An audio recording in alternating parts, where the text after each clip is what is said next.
Մոսկվան կրակների մեջ է։ Վերջի մի քանի օրերի ընթացքում ուկրաինական զինված ուժերն ավելի ակտիվ են սկսել հարվածել Մոսկվային, հարակից ու սահմանամերձ շրջաններին։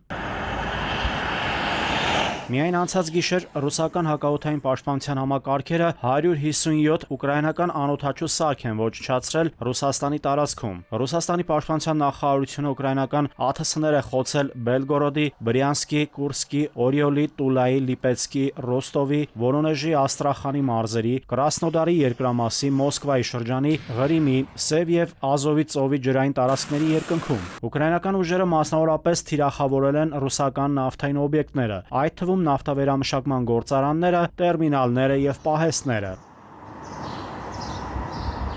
Ուկրաինական զինված ուժերը անօդաչու թռչող սարքերով թիրախավորել են Ռուսաստանի էներգետիկ արդյունաբերությունը։ Մոսկվայի հարավ-արևելքում հրդեհվել է նաև առևտրի կենտրոն Ժուկովսկիի բնակելի շենքերից մեկը։ Ուկրաինայի նախագահ Վլադիմիր Զելենսկին է հրդեհների ճիրաններում հայտնված Մոսկվայից կադրեր հրապարակել։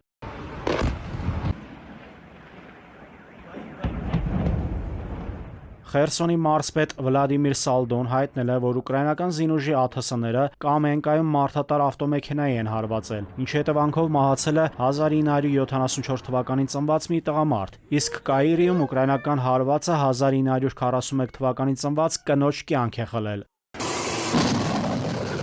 Ուկրաինական լրատվամիջոցներն էլ հայտնում են, թե Ռուսաստանի զինված ուժերն էլ հարձակվել են Ուկրաինայի էներգետիկ ոլորտի վրա։ Ֆրանսիայում G7-ի իր գործընկերների հետ հանդիպմանը Զելենսկին կոչ է արել ավելի շատ հակաօդային պաշտպանության հրթիռներ տրամադրել իրեն Մոսկվայի վրա ճնշումն ուժեղացնելու համար։ Եվրամիությունը չի հրաժարվի Կիևին աջակցել նույնիսկ ճգնաժամի ավարտից հետո։ Մոսկվայից արձագանքել են Կիևի վերջին լայնամասշտաբ հարվածներին։ Ռուսաստանի անվտանգության խորհրդի փոխղեկավար Դմիտրի Մեդվեդևը հայտարարել է, որ այլևս չեն կարող լինել որևէ կանոններ Կիևի դեմ, որը սրում է ռուսական քաղաքների վրա հարձակումները։